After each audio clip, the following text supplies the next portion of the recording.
welcome back to my channel. So let's talk about this fight between Boston and Tai, because I got a lot to say about this one. So in the last episode before this one, Tai showed up to the hair salon. She had Hottie's cousin call Boston to show up, and right before Boston got there, Tai changed her mind and left and decided to meet Boston on her turf. So Tai's plan to have Boston meet her on her turf is to have Boston meet her at the funeral home that she works at. Like, I don't know, this funeral home must be down for the drama for some free advertising or something, because I'm shocked they allowed her to show up and do all this right outside of where she works, because not only is it affecting her reputation, but it's affecting the funeral home reputation as well. And they made sure they kept showing the funeral home sign in the background over and over again. Like when Tai was leaving the hair salon, she was looking over her shoulder trying to make sure Boston wasn't hiding or able to run up on her, yet you let this girl know where you work. Like, you don't ever do that. That's like rule number one. So you're going to be paranoid every time you leave work in the future, because this girl knows where you work. Plus, not only that, but this girl knows the company you work for, so she can easily be a Karen and call a complaint to corporate on you and get you potentially fired with a quickness. So Boston called Tai to make sure that Tai was still down to meet up, and she promised it would be woman to woman. They were just going to talk things out and get to the bottom of it. So I decided to actually look up this funeral home, and the reviews, it's rated 4.2 out of 5 stars. It has 16 reviews. Most of them are extremely positive, talking about the owner of the funeral home and how easy and nice he was to work with. But there were a few reviews as well that were like 1-star reviews, talking about how rude he was as well.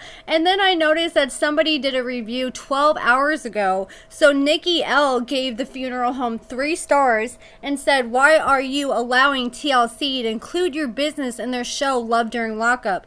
And I think she meant wetv, but I've done the same thing as well and got them mixed up before. And they said, "I don't think you're going to get the kind of publicity you thought you would. You have an employee fighting outside your business and then goes inside to work with grieving families and deceased family members. Really looks so trashy for you." So Tai swore up and down she was going to get to the bottom of what type of relationship Hottie and Boston were having.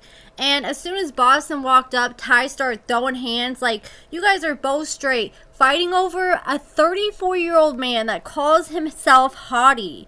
Like, and this man can't do anything for either one of you guys. Can't do nothing for you.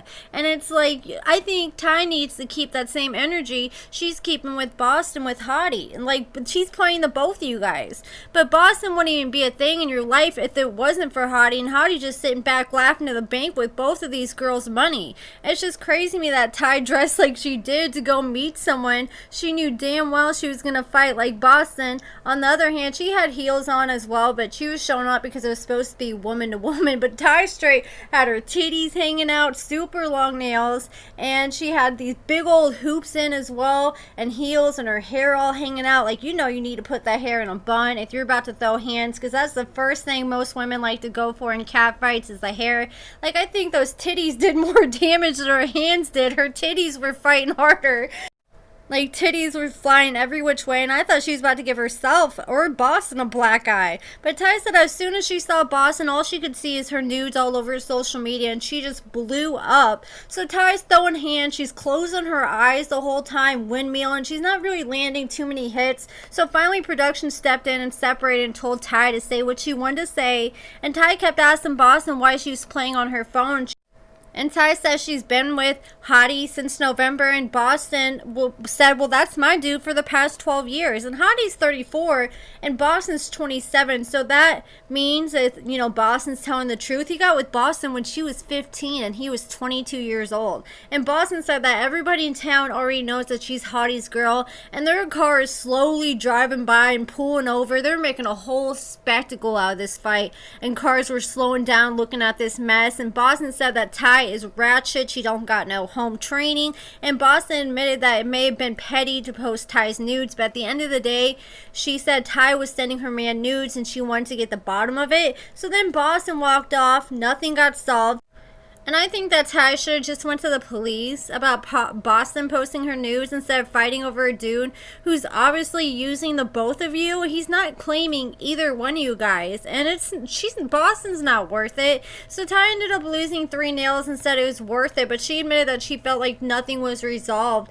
And then they showed a first look at the next episode, and it looks like they're about to meet up again and throw hands again. It looks like Boston meets up again, just trying to talk, and then Tai just starts freaking out and going after her again. And I saw like Boston like turning away, and she started like hitting her from the back. So it's like, I don't know. It's like you're sitting here throwing hands again for what? Like, you're trying to go to jail? I don't get it. Like, no man is worth that, especially with the fact that Tai admits she's talked to over 500 inmates. So just take your losses and go find you a man who ain't talking to somebody else. Like, obviously, Hottie's for everybody. And he's really been with Boston for the past 12 years like she claims, and he's still with her. Obviously she ain't going anywhere, and I just feel like Tai is really invested in Hottie because she's dropped over $15,000 on him, and that's a lot of money, and she doesn't want to waste all that money and time on nothing. But baby girl, it's time to move on. If a 34-year-old man who calls himself Hottie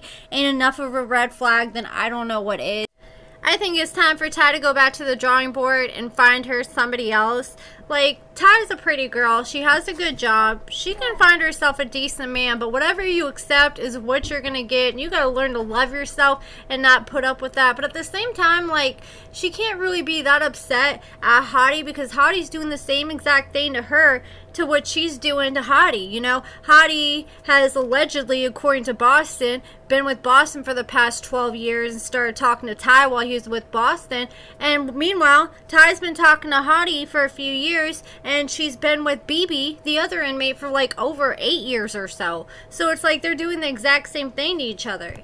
So we shall see in the next episode when Boston and Tai meet up again, if anything gets resolved, or she gets to the bottom of anything going on with Boston and Hottie. But from the looks of the first look, it doesn't look like it. It looks like Tai immediately decides to start throwing hands again and kind of blacks out again.